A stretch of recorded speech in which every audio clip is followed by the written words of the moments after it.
السلام علیکم ورحمۃ اللہ وبرکاتہ۔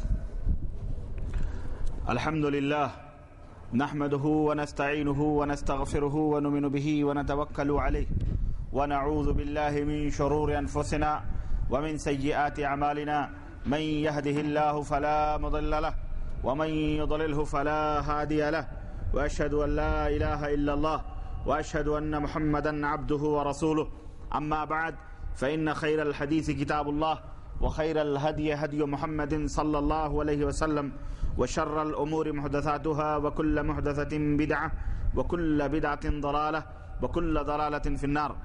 قال الله تبارك وتعالى في كلامه المجيد: أعوذ بالله السميع العليم من الشيطان الرجيم. بسم الله الرحمن الرحيم. فخرج على قومه في زينته قال الذين يريدون الحياة الدنيا يا ليت لنا مثل ما أوتي قارون إنه لذو حظ عظيم وقال الذين أوتوا العلم ويلكم ثواب الله خير لمن آمن وعمل صالحا. وقال تعالى في مقام آخر: ثم لتسألن يومئذ عن النعيم. اللهم صل على محمد وعلى آل محمد كما صليت على إبراهيم وعلى آل إبراهيم إنك حميد مجيد. اللهم بارك على محمد وعلى آل محمد كما باركت على إبراهيم وعلى آل إبراهيم إنك حميد مجيد.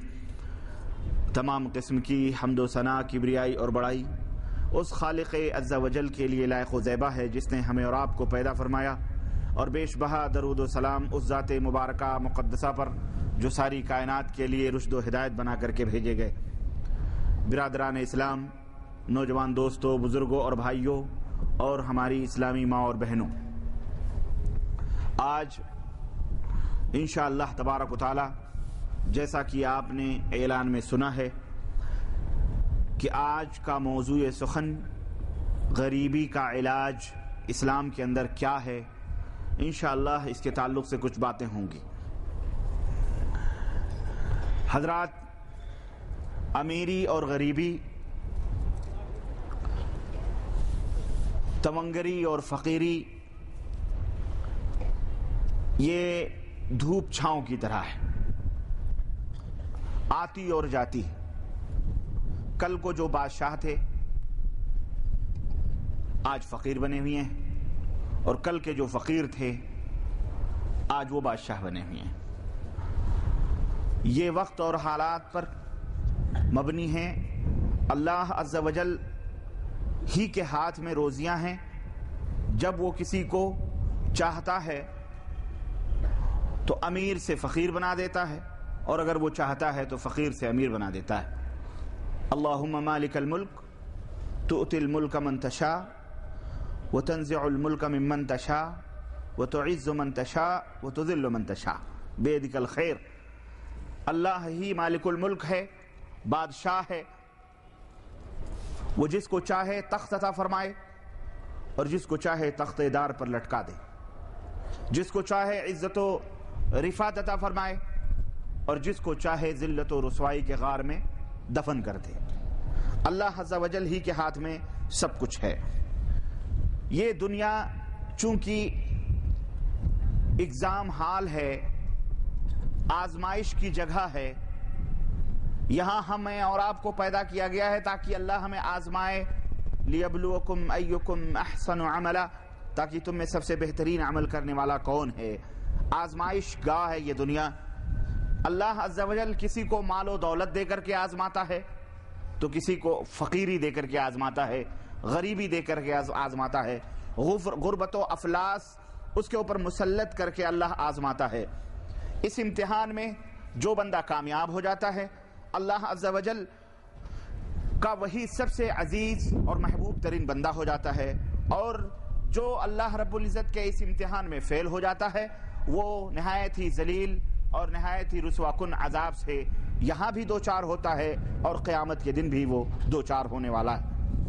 میرے عزیز، میرے دوست، یہ غریبی یا امیری، جیسا کہ میں نے ابھی عرض کیا کہ اللہ رب العزت ہی عطا فرماتا ہے، وہی دیتا ہے.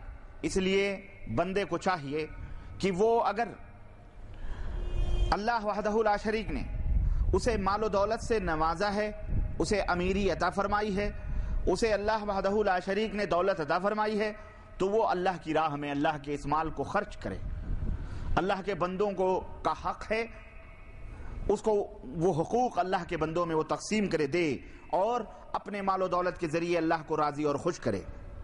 اور اس کے برعکس، اس کے الٹا، اگر اللہ وحدہ لا شریک نے کسی کو افلاس، کسی کو غربت، کسی کو اگر اللہ تبارک و تعالیٰ نے غریبی دی ہے، افلاس دیا ہوا ہے، تو پھر اس بندے کو چاہیے کہ اس میں بھی وہ اللہ کا شکر ادا کرے اور اللہ تبارک و تعالیٰ کو راضی اور خوش کرنے کی کوشش کرے، وہ صبر کرے، استقامت کی روش اختیار کرے، قناعت کرے، اللہ کے اوپر توکل اور بھروسہ کرے، اور اسی کی طرف وہ رجوع ہو، کام لے، اور اللہ تبارک تعالیٰ سے دعا کرے۔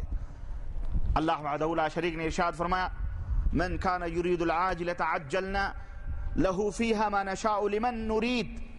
اللہ فرماتا ہے جو دنیا کی زندگی چاہتا ہے، دنیا ہی کے اندر سب کچھ حاصل کرنا چاہتا ہے، تو ہم اسے دنیا ہی کی زندگی میں سب کچھ دے دیتے ہیں، لیکن جو چاہتے ہیں دیتے ہیں اور جس کو چاہتے ہیں دیتے ہیں۔ ما نشاء ولمن نرید، ہم جس کو چاہتے ہیں دیتے ہیں اور جو چاہتے ہیں دیتے ہیں۔ وجعلنا لہ جہنم یصلاھا مذموما مدحورا، اور اگر وہ آخرت کی بھلائی نہیں چاہتا، صرف دنیا ہی میں سب کچھ چاہتا ہے، تو پھر ہم اسے ذلیل اور رسوا کر کے جہنم میں ڈال دیں گے اور جہنم دیتے ہیں۔ تو میرے عزیز، میرے دوست، یہ آیت کریمہ ہمیں یہ بات بتلاتی ہے کہ طالب دنیا جو ہوتا ہے، دنیا کا جو طلبگار ہوتا ہے،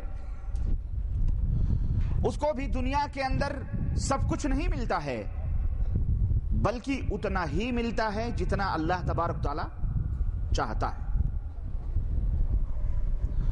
اس کی خواہش، اس کی مرضی ہی کے اوپر سب کچھ نہیں ملتا، اور نہ ہی اس کی جو کوششیں ہوتی ہیں اس کی بنیاد پر اس کو ملتا ہے، بلکہ اس کو اتنا ہی دیا جاتا ہے جتنا اللہ تبارک تعالیٰ کی مرضی اور خوشی ہوتی ہے اور جتنی اس کی مشیت ہوتی ہے۔ اور ہمیں یہاں پر یہ بھی معلوم ہوا کہ جب معاملہ ایسا ہو کہ اللہ تبارک تعالیٰ جس کے لیے جتنا چاہتا ہے دیتا ہے اور جو چاہتا ہے دیتا ہے، تو پھر ایسی صورت میں ایک بندے مومن کو، غریب کو، جس کو غربت ملی ہے، اسے چاہیے کہ وہ صبر اور قناعت سے کام لے اور اصل توجہ آخرت کی زندگی کی طرف کرے، اپنی آخرت کو سنوارے، اس کو سجانے کی کوشش کرے، جہاں اسے ہمیشہ ہمیش رہنا ہے، جہاں سے کبھی نکلنا نہیں ہے، اور وہاں صرف دو ہی زندگی ہے، دو ہی چیزیں ملیں گی، یا تو وہاں امیری ہی امیری ہے یا تو غریبی ہی غریبی ہے۔ دنیا میں تو جسے امیری نہیں ملی ہے تو کم از کم متوسط درجے کی زندگی گزار لیتا ہے، خوشحال رہتا ہے، میڈیم زندگی اسے ملتی ہے، کھا پی لیتا ہے، بس اسے مالداری بھلے نہیں ملی۔ یہاں اس طرح کی زندگی کا بھی خیال اور تصور ہے، کوئی بے حد غریب نہیں ہے، کچھ بے حد غریب ہیں، کوئی ٹھنڈا پانی پی لیتا